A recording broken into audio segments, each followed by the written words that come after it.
شهر ربيع قدره في أول وآخر قد هدى عنا نشره كانت في المباقر وهو كتاج فائق على جبين نادر مرصع وشارق. enen garti kede beltima fewi ceerno Ahmed Tidiane Diaty yewtande machallah waɗi fayida enen gandi kadi bandiraɓe en jeeɗum tigui rigui ko musidɗo men Saydou Dejetti Pendaw enen calminamo kadi en juuroma tigui rigui hande darto makko e Diagne Pendaw TV ko enen beltanoma tigui rigui ko arkanuji hajju ceerno Ahmed Tidiane Diaty ko gowni kam ngam to woodi wonɓe jaahaji hajjoyde kono yimɓe kadi jiɗi andude sono kaddiyanno walla so wona hikka ne wonmo wuure jogino andi yaade yaade hikka keɓani yaade hikka jiɗi yaade mo wuure so jomumen jeehi arkanuji hajji namdi ko haasde ko jubben hen inchallah mi garti hen ɓe andi yewtere nde wata rokkani men jabta ɗum foof inchallah. bismillahi ala akh calmin ceerno Mouhammad Seydi Kane a jarama wa arkanul hajj eɗen gandi ɓuuri yarede ko nayyi e meɗen enen malikiyankoɓe ɗiɗi ɗi ɓuuri tengtude ɗiɗi keddiɗi ɗi ene keɓɓite nde wonno malikiyankoɓe e hambaliyankoɓe mbi rukunuji hajju ko nayyi ɗo wonno shafi'iyankoɓe kañumen ene jaaha ha 5 e ɗum kadi min ceerdu ɗum inchallahu taala. holko woni arkanul hajji endal malikiya? ruknu gadano o ko wiyete ihram woni harminde karmina kala ko gonnoɗa e dow mum ganniyoɗa a natani dewal Allah beetengal nusuk woni dewal Allah hajju hankadi a natani ɗum so a natani ɗum woni karmina ummoɗa e ñootaɗi garta e sangitade garta e pettuje hankadi kala ko daganinoma harmanma ha daktoɗa e hajju he ɗum woni ihram. rewi hen koko wiyete woqof ko darade arafa woqofu arafa nelaɗo Allah sallllahu alayhi wa sallam o wi alhajju arafa hajju ko arafa kala ko kajjuɗa eno kajjirɗa so tawi a ittama ha wawani gawoyade arafa wonko kewi toon joni ko zaman e kesi zaman eno waɗira modernisé ni yimɓe ne jaaha toon kono ko mataske no fewi ɗum kadi men gari hen to banggue darogol arafa ewa watti gueɗel tata ɓiwen koko wiyete ɗawaful ifadati wangade ɗawaful ifada ruknu battuɗo nayyi ko assayu bayna safa wal marwa ɗum kadi joni Allah subhanahu wa taala daƴƴani ɗum e nder alquran inna safa wal marwata koye maale mawɗe e diine Allah jeeya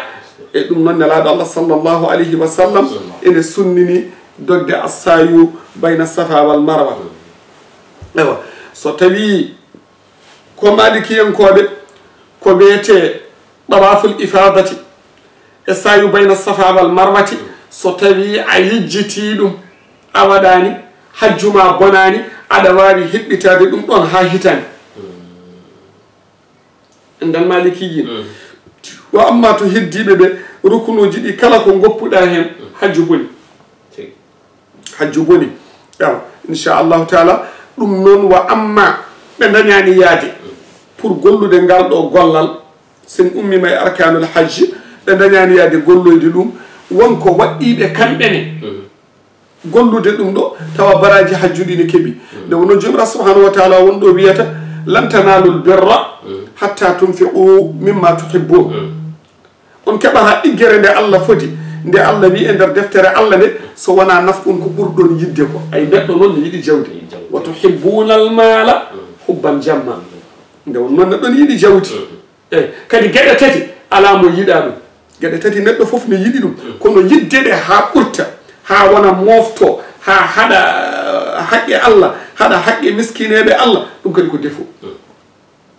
ko ɗum woni ko jiɗɗen dugde Allah addirani ɗiɗo ñabbuli addirani ndeɗo haare so wona li shay'in ma ɗum ko Allah addiri ɗum de wona tan wonani wirtiɗe ala wonko soomi hen ɗum noon alay sago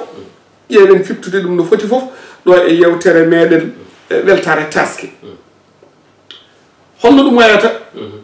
lan tanalul birra hatta tunfiqu mimma tuhibbun holko neɗɗo ɓuuri yidde neɗɗo ɓuuri yidde ko jawdi kadi neɗɗo taga ko yidde jawdi zuyyina linnasi hubbu shahawati min annisai walbanin ay walqanaɗiril muqantara neɗɗo fof mo jiiɗa hoto namdo ɓa tan mo yiɗi jibinde o yiɗat korɗo Allah jibinde dañoto koye korɗo Allah pour jibina ko ma ndesa wadde alay sago a andat neɗɗo fof ene yiɗi debbo ko amma ɓurtinde nde ha waya hen no fotani wayede ɗum ko défaut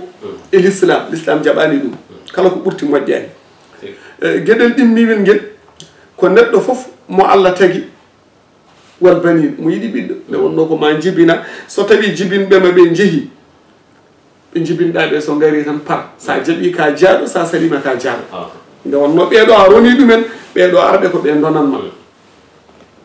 ɓe kañumen jibinma sottane jaate jeehi bamma rewi hen walla nene walla wurdaɓe ɓe kadi yo Allah hokkanen ɓe gona ɗo ko juuti wa amma ɓe jibinɗaɓe so gari aɗa andi ko ɓe donanma neɗɗo yiɗi ɓuura ɗum tan ko ɓiyum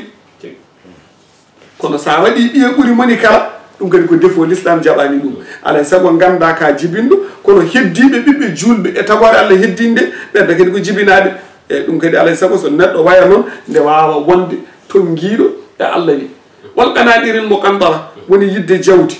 nelaɗo Allah sallllahu alayhi wa sallam wi ko ɗaɓɓe jawdi kono jonde jiiro o moftude ha haɗa haqqe Allah walla junnande hoore mum walla hebbinde gooɗaji mi yahani hikka kono yo moftu ha no wuuri mi yahani hikka yomi wat jawdi ndi e projet mbasa ardinande hoore ma to faya ala ko neɗɗo tawata toon so wona ko ardini en kaali ɗum en kalti ɗum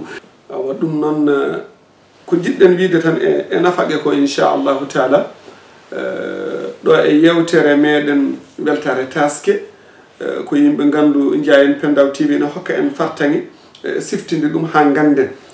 nde wonnode alqur'ana jippoto e nelaɗo Allah sallllahu alayhi wa sallam e nder duuɓi nogas e tati ɓe garino e nelaɗo Allah sallllahu alayhi wa sallam Allah wimo maɓe garema ɓe namdo wa yasalunaka madha yunfiquna qul ma anfaqtum min khayrin nelaɗo Allah sallllahu alayhi wa sallam Allah ne haalane en o jaabima maɓe garema eɓe namdo madha yunfiqun holko ɓe nafɗata ɓaade hikka hajju ala yaretano ko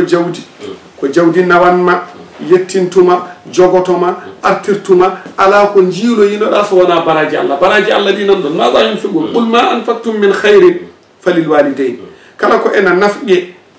ɓuri waɗɗade e handude e nafƴede jiknaɓe taw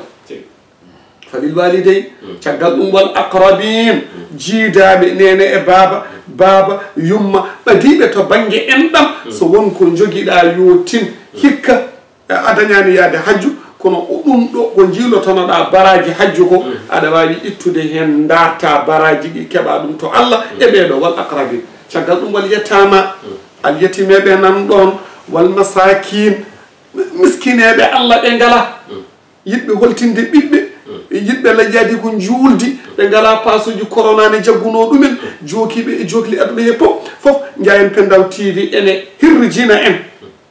yentinno e anniyaji joguino ɗen ɗi yo Allah hokku en noon ko juuti taweɗen mo wuuri Allah ɓeydana en ha mbawen yaade nawen kono tinnoɗen e wadde ɗum e kanɗe wal yatama wal masakin wabni sabil ɓi lawol wonɓe laddeji ne donki artude rafaɓe toon ñawraɓe toon mayraɓe wonɓe Dakar tan walla Nouakchott mbawa hay arde duwaw taasiyaji ɗum noon sa ganninoɗo aɗa jogui ɗum ɗo sa walli ɓeen baraji ɗi ene daari wama tafalu min khayrin noon yalamhullah sohlani noon kaɗa waɗa ha yimɓe tina ha yimɓe ganda ha jeeyen Pendaw TV ɓangguina ala kala ko mbaɗɗa ɓaade koko moƴƴi kala no mbaɗirɗa ɓaade kono moƴƴi yalamhullah Allah ne andi kalima Allah yo ma tafalu min khayrin yalamhullah ɗum noon Allah ne andi ɗum noon ɗo a yawo yeɓirde jeeyen Pendaw TV eɗen mbiya julɓe woɗɗuɓe e ɓadiɓe julɓe rewɓe e worɓe yo haqqillaji ɗi gartu ganda lebbi ɗi hankadi jettima lewru hajju darima anninoɓe ɓe so yaade so nawde anniya o kam inchallahu taala dañoto kono golle ɗe ne keddi kala bawɗo nafɓude e yamirore Allah bawɗo nafɓude waara Allah bawɗo nafɓude e diine Allah bawɗo nafɓude waɗira Allah fof ngal damal albabu maftuh damal ngal ko udditingal ala hajju no ɓaade lewru ndu darima ala hajju ko ashhurun ma'lumat en kaali sawwal so ari zulqa'dati ari gonɗen koye ashhuru dhul hijja sappo taske ɗi gonɗen ɗiɗo lebbi ɗiɗi e balɗe sappo kanɗi goni beete koye ashhurul hurum ɗe jeeya kono kanɗi ɗiɗo goni lebbi hajju ko ɓuri hawrede hayso badul maliki yinene timmini lewru ndu ha timmi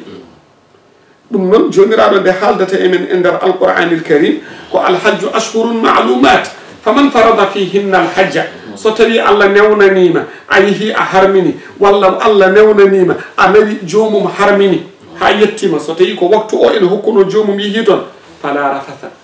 wala fusuqa wala jidala fil hajj hankadi piɗɗal ala dayrayти ngala jeddi ngala toñange ala biyate ala baɗate ala fala rafasa wala fusuqa wala jidala fil hajj ɗum kadi yimɓe tinno e ɗum noon haysa yahani ko noon mbaɗa noon poɗɗa waade kala jiɗɗo Allah yiɗi hulde Allah yiɗi rewde Allah Allah rentete ko e tagore Allah ɗum noon tinnoɗene ɗum no moƴƴi oɗo zaman noon ko zaman jawdi ewa taske so ari ɓiɓɓe ma jiɗ ko heewi ne wawi maccuɗo Allah tawa ala rewɓe ne jiɗa ko heewi tawa maccuɗo Allah ala hoto ɗum won sababu ndimagu bonde diine bona galleji bona cuuɗi bona tawa dow ko jarani ɗo ponnoɗa dañde baraji daña bakkat hoto julɗo waɗɗum hoto julɓe mbanon ɗum tan jayen Pendaw TV ari hirjinde ewa so tawi wayalihi a faami neɗɗo noon taga ko yidde jawdi goram Serigne Mansour borom daraji omo wiya hada zamanu ko zamanul maali ak mbuɓuɓu jot oɗo zaman ko waktu mo ganduɗa ko yimɓe ne jiɗi jawdi e wutteji jooɗi wutteji parniɗi hada zaman zamanul maali ak mbuɓuɓu jot man laysa lahu malun wa qalu kiilu ko jot sa ala jawdi addani layya mawɗo tan towɗo wiya o kam ne seydi o wonko jogui ngel layyeyi adato yawandemo ɗum ko o korɗo Allah walla o ɓiɗɗo walla o koddiɗo ɗum yo julɓe ndento ɗum ɗo ko dewal Allah ko sunna cunninaɗo e nelaɗo Allah arani ha julɓe jawodira walla ha toñodira walla ha bonodira walla ala ha juwodira hurumaji wona ɗum julɗeli ɗe garduno ɗum yimɓe mbattu hen haqqillaji kono noon ha hande yimɓe duttoto noon koye jawdi nde wonno ra'aytu nasa qad maalu ila man indahu maalu wa man la indahu maalu fa anhu nnasu qad maalu jimo o ne wiya ra'aytu nnasa mi yimɓe ɓe hannde qad maalu eɓe ooni ɓe kuccata tan ila man indahu maalu ko mbaɗo no Yunus sooni jogiiɗo jawdi yimɓe ngara damal galle ma koko heewi ila man indahu maalu wa man la indahu maalu kala mo on mo ala jawdi mbaɗo no wayani fa anhu nnasu qad maalu yimɓe ɓe oñoto goppa ɗum to o wiiti e jimoli he kadi ra'aytu nnasa qad dhahabu ila man indahu dhahabu wa man la indahu dhahabu fa anhu nnasu qad dhahabu o yi min de mi yi hande o zaman mo kawani yimɓe ɓe jiɗi tan ko jogiiɗo kanŋe ne nemmin kala mo ala kanŋe yimɓe goppa ɗum ɗon jaha goɗɗito ɗum wadde diine ala sunna ala ndimago ala mbay mborusago ala ko jawdi tan ɗum noon nelaɗo wi kon darte dañal ko hen suurete kono jonne soɗon darta jonne yimɓe ƴewto zaman o no moƴƴi ƴewto zaman o kadi e ɗi ñalɗi garoji no moƴƴi ɗo wadno faggitorde moƴƴere e baraji so wonti dañete hen ko bakkat yo Allah dandu min danda on danda kala jogorɗo yeɓoyde Ndiayen Pendaw TV anda kam ɗo e ayawo yeɓirde Ndiayen Pendaw TV eɗen dentina koye men eɗen dentina julɓe eɗo baraji ponno dañede bakkat dañede ɗon so feewi koto Allah e nelaɗo Allah e Cheikh Tidiane Cheikh Oumar e himmeji moon so wonno wayi ɗallama salima mictarum famɓi ɗo hisi kewɗo haala ɗum noon mana tawa ko min walla ala koɗo cheyɗane fa min anfusina wa min alcheytan ɗum noon wa akhiru da'wana an alhamdulillahi rabbil alamin min calmini on min juurima on min jarnima on dendagal kadi ɓe ganduɗa ene jogui ɗiɗo himmeji e nder darde e Ndiayen Pendaw TV en liminoɓe kono en jejjitta bani men debbo Aissatou Diop to darde makko e to sirginademo yidde ayawo ngo yaara yesso yo Allah yettumo moƴƴere darde makko ila sanil marra inchallah Allah e jewte goɗɗe paade arde ɗo e Ndiayen Pendaw TV yo Allah hokku en ñalde e jam قادمت يا شهر الرضا بالعنف والبشائر فالدار منك قد عدا في كل طرف ناذر بمولد مبارك وفدي